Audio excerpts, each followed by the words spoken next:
What's up? It's the Kool Kid, Noah B, back with another one live from the south side of Lansing. Tonight, I got a producer, DJ, and an entrepreneur, man. I got Beats by Eclipse in the building. What up, Eclipse, Doe? what's good with it, man? What up, Doe? Noah B, what up, man? Appreciate you having me, man. Man, appreciate you sliding through. The first question I want to ask, who is Eclipse, and what does the name Eclipse represent to you personally? It was a name that kind of just stuck, really. I mean, I got it from Big Perm, and he kind of just, I said it as a DJ name, and because I was switching between DJs' names, and the more and more he just started introducing people as this Eclipse, this Eclipse, this Eclipse, this Eclipse. It kind of just stuck. So it was kind of hard for me to change my name to something else because everybody knew me as Eclipse. So if I changed it, they'd be like, who are you talking about now? So that was kind of just how I just stuck. So long live Big Perm, man. You've been in the music industry for over 20 years. What's inspired you to get into producing and DJing? Really just realizing it takes a team,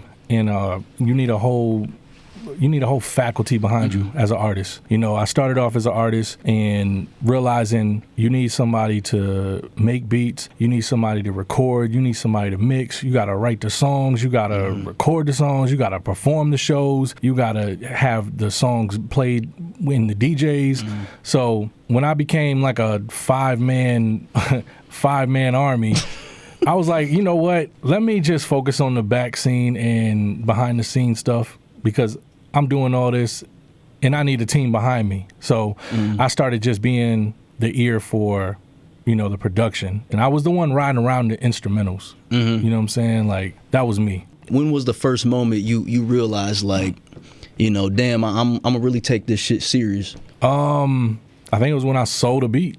When I sold a beat and I was like, oh, this was just an idea and I turned it into money. And people like it, you know what I mean? So to me, that's the closest thing to magic. You thinking of an idea and it's literally an idea. It's not even a physical form of anything. And it turns into money because people want it and then they want more. So I'm like, oh, yeah, I'm taking this full time, full steam, and I never look back from there. How I see beats and stuff like that, it's something that's non-tangible, but you can make, it's a product.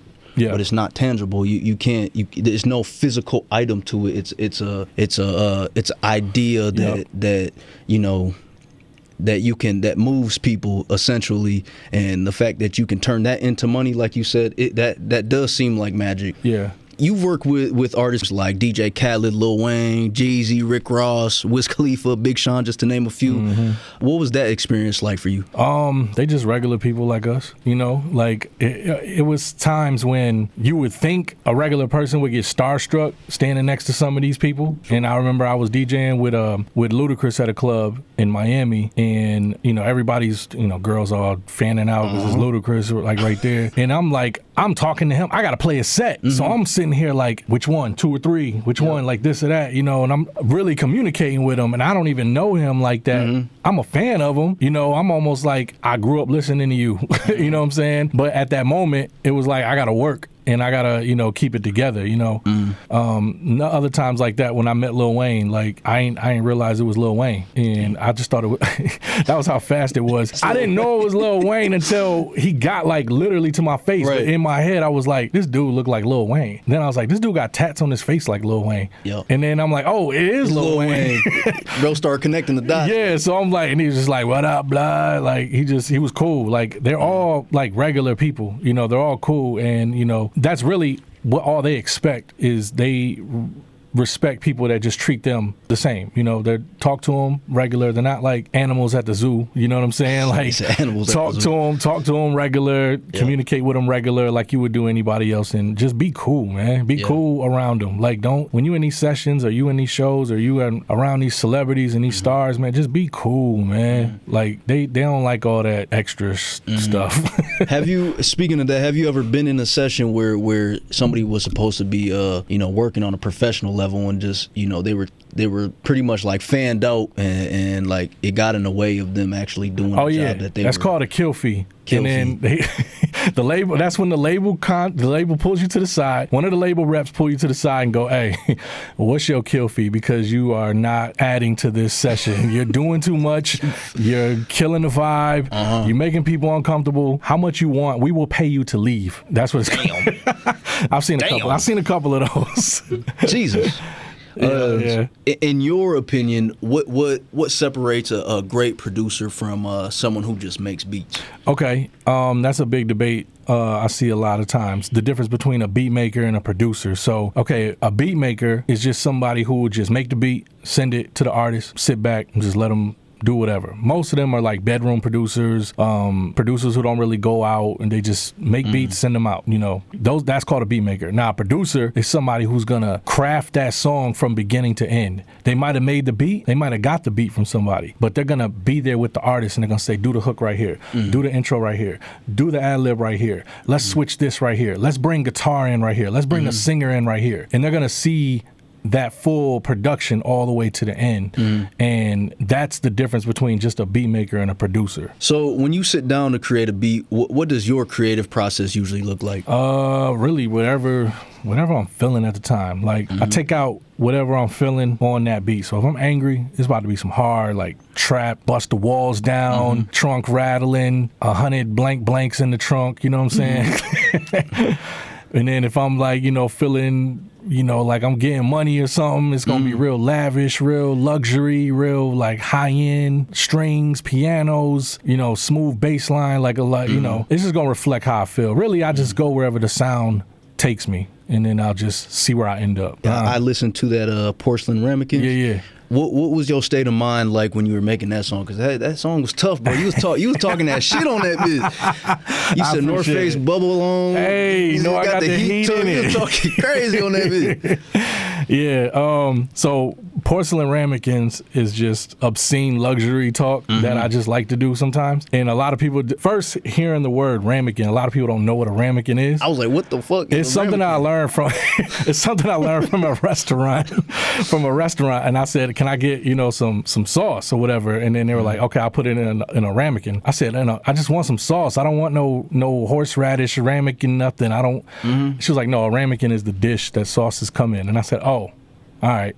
I was like, I need like 10 of those. I need about 10 of those. So in the video, that's why I got like 20 different sauces, like in ramekins, because they all got different sauces in them. So when I'm eating my wings and my fries, I like to dip in different sauces. So I told the waiters, hey, I need porcelain ramekins with 20 different sauces in them. So it's just some super high-end luxury rap, man. Shit, and super high-end. My music is a lot of like daily affirmations of just what I just like to listen to. And just, so when I'm feeling down or I'm feeling like I ain't getting enough or I ain't doing enough, I just listen to my own songs that talk about super high-end luxury rap and just puts me in a better mood to get money. That makes sense. I can dig it. I can definitely dig it. So you definitely wear a lot of hats, man. Producer, DJ, entrepreneur. Yeah. And you also make music. So which role do you feel represents you the most right now? I love them all, man. I mean, I ask myself that all the time, and a lot of people ask me, like, if you had a choice to take a profession on or a direct career, which one would you like to do the most? I mean, off top, I would say production, because it's just the most widely one. It's the most variety one. It's the most, the one I can move around with the most. It's the one I can really express myself with the most, because I don't really have to be boxed into a certain sound. I feel that. But I love rapping, because I can do it like 10 times better than anybody that's out here right now. And I'm not saying I'm super lyrical, miracle, blah, blah, blah, blah, right. like all that. No, like I said, my raps are daily affirmations of positive words that I like to hear. Type shit.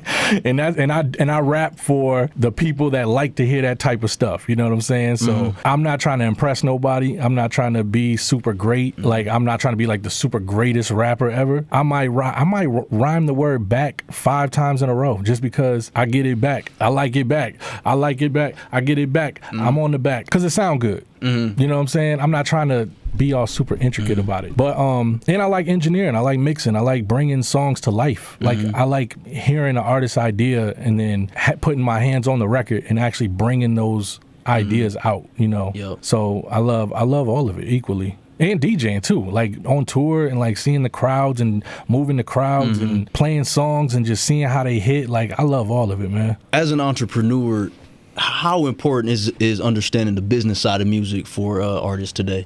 Oh, very, very important, which is what I'm trying to let a lot of artists know now is we're in the greatest times ever to make music because you have your own fan base and you don't need the industry. Like there was an article that came out, I talk about this all the time, an article that came out a few months ago about hip hop not being on the Billboard charts, and they try to like panic like, oh, hip hop must be dead, or oh, its music is trash, and it's like, no, you know what it is? We don't need the industry no more. Yep. Artists are finding their own lane. They're finding their own their own niche. Yeah, their own niche. They're finding their own crowd. You know what I mean? So there's artists that me or you have never heard of that are going crazy right now, and they don't care if we've never heard of them because they're going crazy right now. They're doing 200, 300, 400 a show. You know what I'm saying? They got tens and thousands of followers and listeners. They don't need us. They got their own following. So that's why I tell artists, be the fuck you, be yourself, make the music that you want to make, and your audience will find you. Yep. So we're in the greatest time of making music, man. So the business is very, very important because you don't need the labels. You are in control. Authenticity is key, y'all. Exactly. Be yourself, man. Be the fuck you. What mistakes do you see artists making when it comes to the business side of music? Pushing a song for 3 days and getting a couple thousand views and thinking that they did enough. I see that a lot. Nobody has heard you.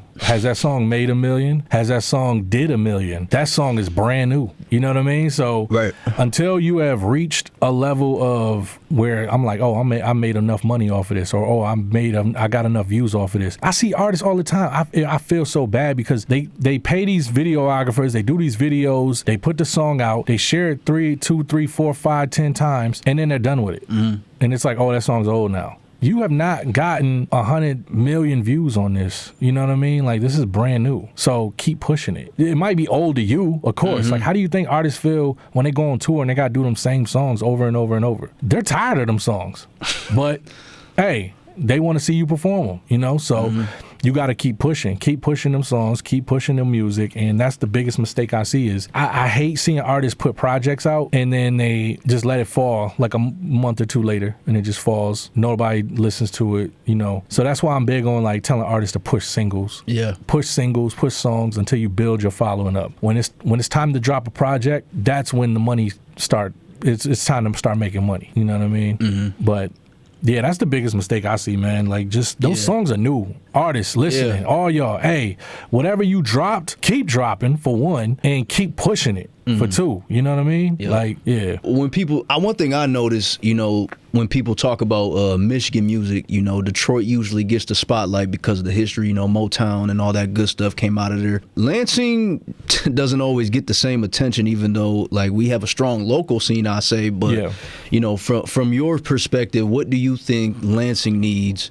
to reach that next level musically? Everybody just they just got to come together, man. Like, it's too many egos. It's too many. Everybody too cool, man. Too cool for school. Yeah, they think they know a B, man. they ain't know a B. They got a long way to go.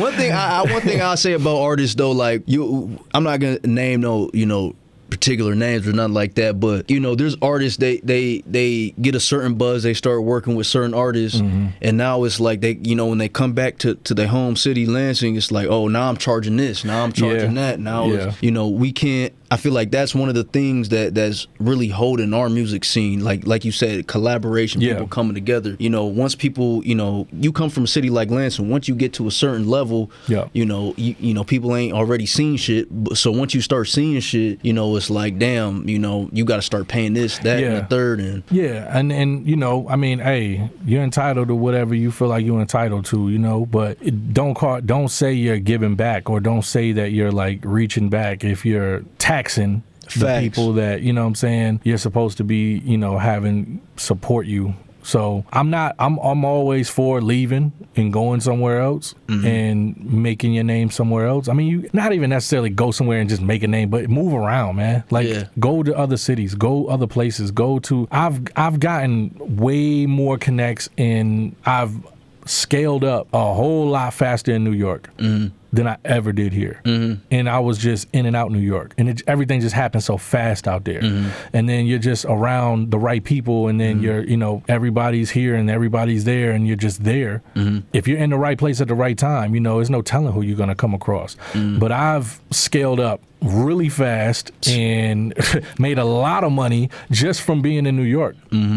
And New York is not that far away. It's literally an hour and 15-minute flight. It's not far at all. You can go there and come back the same day. You know, one thing that gets brought up a lot, like, you know how people always say, like, you never get love in your home city, but as soon as you go to a New York or Miami, they own you like white on rice. So, you know, I think that's true, because, like, for radio's sake, you know, none of my, you know, immediate family members, you know, they can't see you outside of you know, who they grew up with and shit like that. And I think that's a big barrier. And you gotta go find your fans, man. Like, you gotta go find the people. You can't, if it's not your city, you might not be for your city. You know what I'm saying? And you gotta go out there and go find your fans. And that's where paying attention to your demographic of, you know, your music, because you can look at this stuff, man. You can look at YouTube. You can look at your distro kid. You can look at who's listening. You can see, like, if you're going crazy in Arkansas, you need to be going to Arkansas. You're going crazy there. Like, I'm sorry, fuck Lansing. We gotta go to Arkansas. You know what I'm saying? Like, if your numbers are higher, I'm just using Arkansas. But shout out to everybody in Arkansas. I love y'all. Shout out Arkansas. But if your numbers are going crazier in Arkansas than they are in your hometown, you gotta go, man. They listening. You know, it's just common sense, you know? Yeah, it's okay to leave. It's okay to go, you know? What projects are you currently working on right now? Right now, putting out singles, just dropping singles, and probably putting out another Big Bro EP. Big Bro 1 is out right now with me and Beats by Eclipse and ALKG. Big Bro EP is out now. Probably gonna put out another Big Bro EP coming out.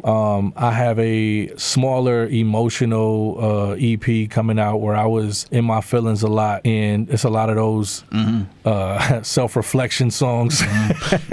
And I have that about to come out. It's called It's Not You. It's me. Definitely. Good accountability songs. And I'm gonna be dropping that soon. That's gonna be like a 5-track EP. That's dope. I got, you know, just singles dropping, man. Singles and just things to keep my name in the algorithms, and just to let these niggas know, like, they can't fuck with me. Simple as that. And on that note, before he wrap up, man, you gotta let everybody know where they can follow you, where they can tap in with your music, all that good stuff. Beats by Eclipse on everything, man. Beats by Eclipse. Type it in on every platform, all the music platforms, all the social medias. Beats by Eclipse on everything. BeatsByEclipse.com for beats. Beats by Eclipse on Apple Music, Spotify, Tidal, YouTube, and Beats by Eclipse on all socials, man. You already know who it is. Beats by Eclipse in the building. Appreciate you pulling up. It's the Cool Kid Noah B. Make sure you follow me on IG as well at the Cool Kid Noah B. Till next time, we gone. Peace.